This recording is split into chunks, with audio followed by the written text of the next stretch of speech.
They weren't supposed to camp there. The forest at the end of County Road 12 had no proper name on modern maps. Just a blank swath of green, marked by topographical lines like scars. But the old-timers still called it Hollow Pines, the way their grandparents had. The trees there didn't grow right, they said. The ground was sour, like it remembered some old violence. People went missing, or came back wrong. None of this mattered to Drew and his friends. Drew had always been the instigator.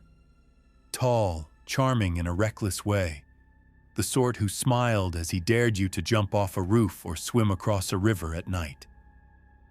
When he suggested a weekend camping trip in Hollow Pines, One night just to say we did it.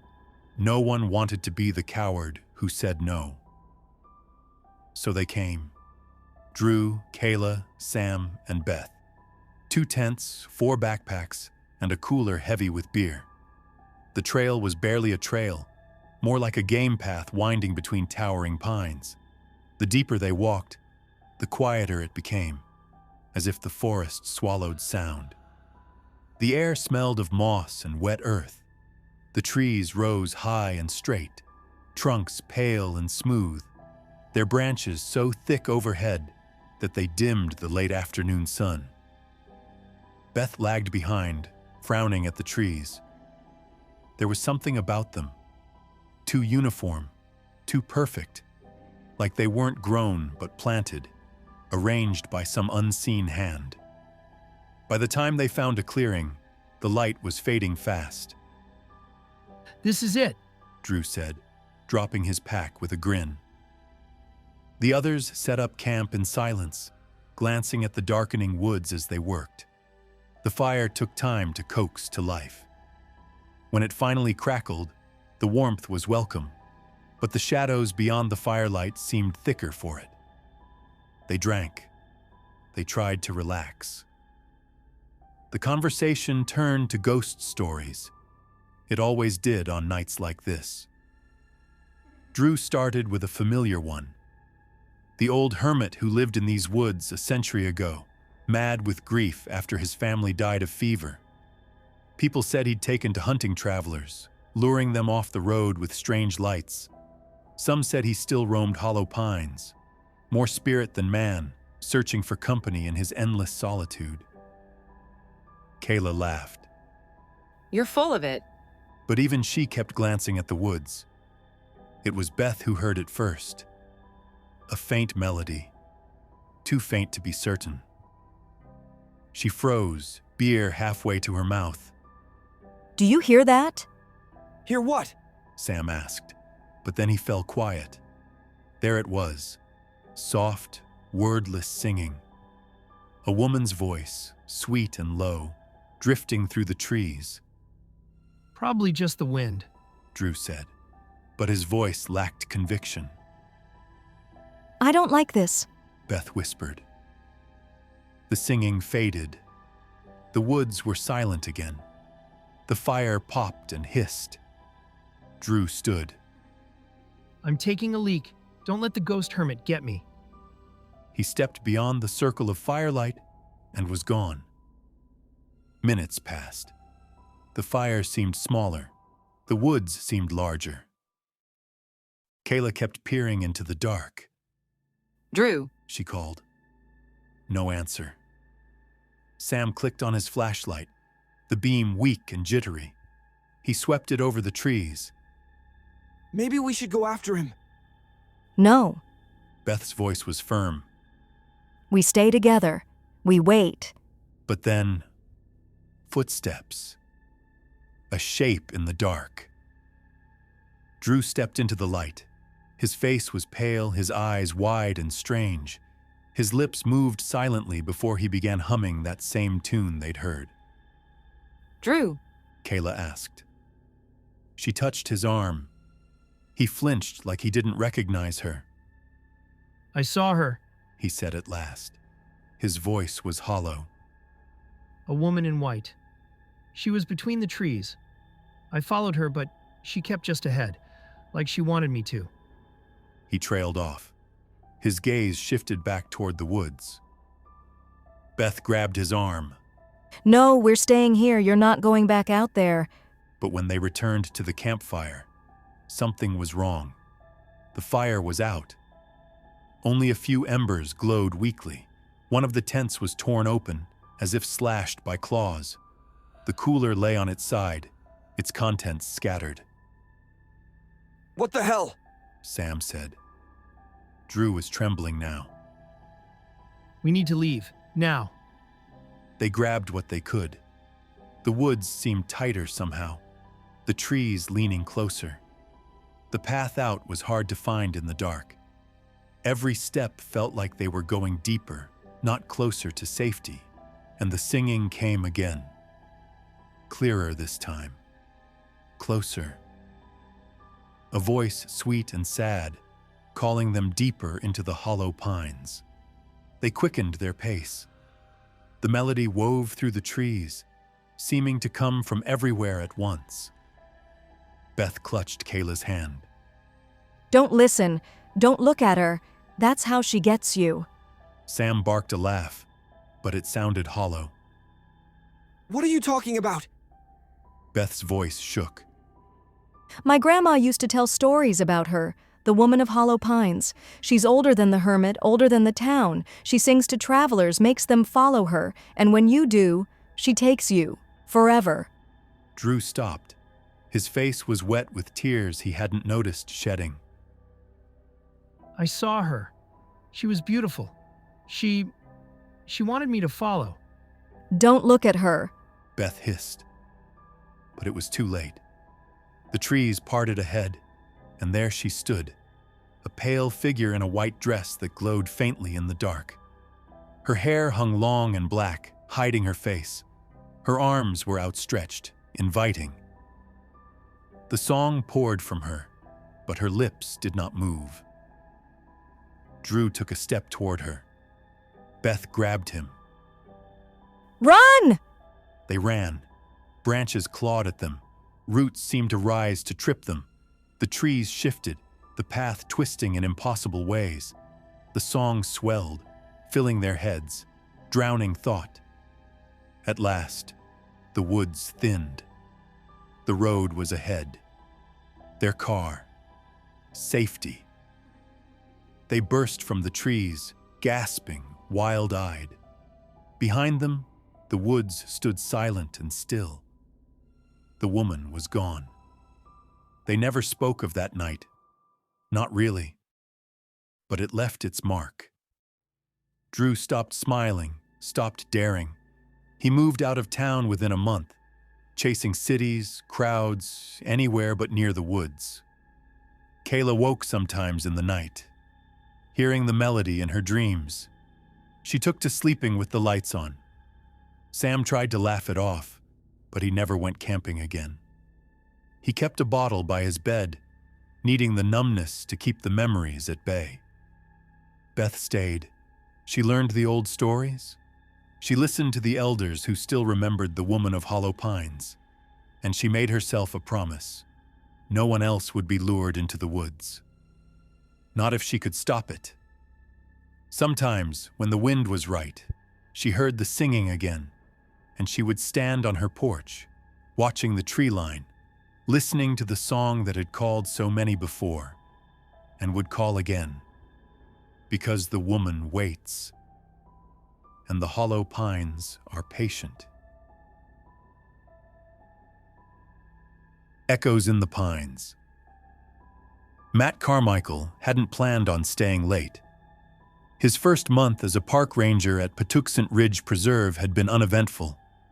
He'd dealt with the usual: hikers lost off trail, kids sneaking in to party, the occasional black bear sighting. The preserve wasn't even that large compared to the bigger parks out west.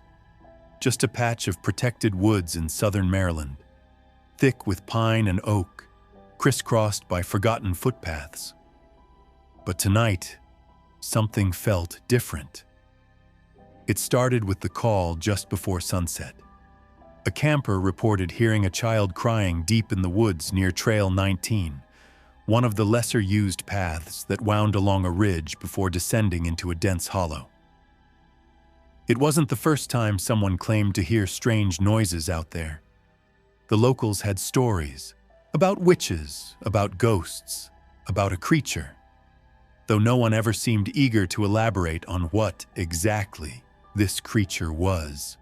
Matt didn't believe in that kind of thing. He believed in drunks, pranksters, and people letting their imaginations get the better of them. Still, duty was duty. By the time he parked at the trailhead, the sun had slipped below the trees, and twilight thickened the woods in a wash of blue-gray shadow. The air was cool and damp. His radio crackled softly on his hip, but no voices came through. He started down the trail, boots crunching on gravel, flashlight in hand. The deeper Matt went, the quieter it became. The usual chorus of night sounds, frogs, crickets, owls, seemed absent. The only noise was his own breathing, and the occasional drip of water where rain earlier in the day still clung to the leaves. About a mile in, he paused. "Hello," he called. His voice sounded too loud in the stillness. "Anyone out here?" Silence. Matt swept the beam of his flashlight across the trees. Everything looked normal. Just woods. And then he heard it. Faint but unmistakable. A voice. A child's voice, high and thin somewhere off the trail. "Help me." Matt froze. The sound came from the hollow below the ridge, the thickest part of the woods, where the trees grew so close together they seemed to lean inward, forming a kind of tunnel. He didn't want to leave the trail. Every instinct told him not to. But what if it really was a lost kid? "Stay where you are," he called. "I'm coming to you. Keep calling out." No answer. The voice was gone as quickly as it came. Matt hesitated, then stepped off the path, pushing through brush and low branches. The ground sloped down steeply, slick with damp leaves. He kept his flashlight low, picking his way carefully. The woods grew darker, the trees closer. The air smelled of wet earth and something else. Something musky, like an animal. Minutes passed. The voice didn't return. Matt stopped, listening. His heart beat loud in his ears, and then he heard it again. But not a child this time.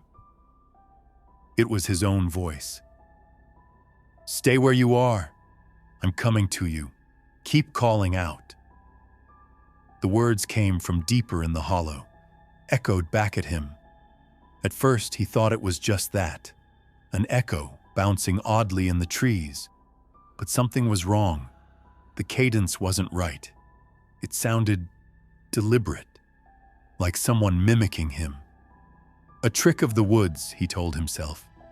Just the way sound carries at night. But unease prickled at the base of his neck. "Who's out there?" he called, and immediately regretted it. From the dark ahead, his own voice called back, "Who's out there?" Mocking, flattened, almost human. Matt took a step back. The ground shifted beneath him. He caught himself against a tree, his breath coming faster now. The woods were silent again, heavy, watching. He turned, intending to head back up toward the trail, but the way back didn't look right. The trees all seemed the same, and in the dark, he couldn't see where he'd come down. He tried to calm himself. "Don't panic. Just keep climbing. The trail runs along the ridge. If you go up, you'll hit it."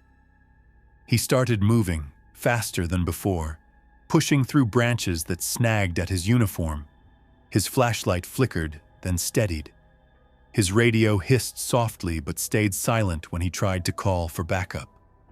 And then, the voice again. Closer this time. Stay where you are. I'm coming to you. His own voice, but wrong. The pitch a little off. The words slurred just slightly, as if from a mouth not made for speech. Matt broke into a run. The hollow seemed endless. The trees seemed to shift, the way they loomed and clustered. His flashlight caught shapes that vanished when he tried to focus on them. A pale glimmer between trunks, a hint of movement just beyond reach. And the voice kept coming. Over and over, his own words thrown back at him nearer each time. Stay where you are. I'm coming to you. Who's out there? Help me. The last one stopped him cold. The child's voice again. So close it could have been 10 feet away, but the woods ahead were empty. Matt's chest heaved. He swung his light wildly. Then a flash of white. There, between the trees, a face, or what he thought was a face. Pale, long, too narrow. Eyes like polished black stone, and horns. 2 great curling horns, like those of a ram, rising from its head. In the instant before it vanished into the trees, Matt saw the mouth, wide, cracked at the corners, split by something like a grin. The lips moved silently, shaping his own words. Help me. Matt stumbled backward. His boot caught on a root. He fell hard, the breath knocked out of him. The flashlight skittered from his hand, its beam swinging wildly across the undergrowth. From the dark, the thing watched. He felt it, though he couldn't see it. Felt the weight of its gaze. Felt its hunger. He scrambled to his feet and ran. Branches tore at him. The ground rose beneath him, thank God, and he kept climbing, not daring to look back. The voice followed, softer now, but still echoing his own words. He didn't answer. Didn't slow. At last, his flashlight beam caught the glint of the trail marker, a thin metal sign half swallowed by ivy. Relief flooded him. He tore through the last of the brush and hit the trail at a run, following its curve back toward the parking lot. Behind him, the woods fell silent once more. The voice stopped. Matt didn't stop until he reached his truck. He slammed the door, locked it, and sat trembling behind the wheel for a long time before starting the engine. In the rearview mirror, the woods stood quiet and still under the moonlight. He never saw the thing again. Just that single glimpse. But he knew what he'd seen. And he knew he'd never set foot in those woods after dark again.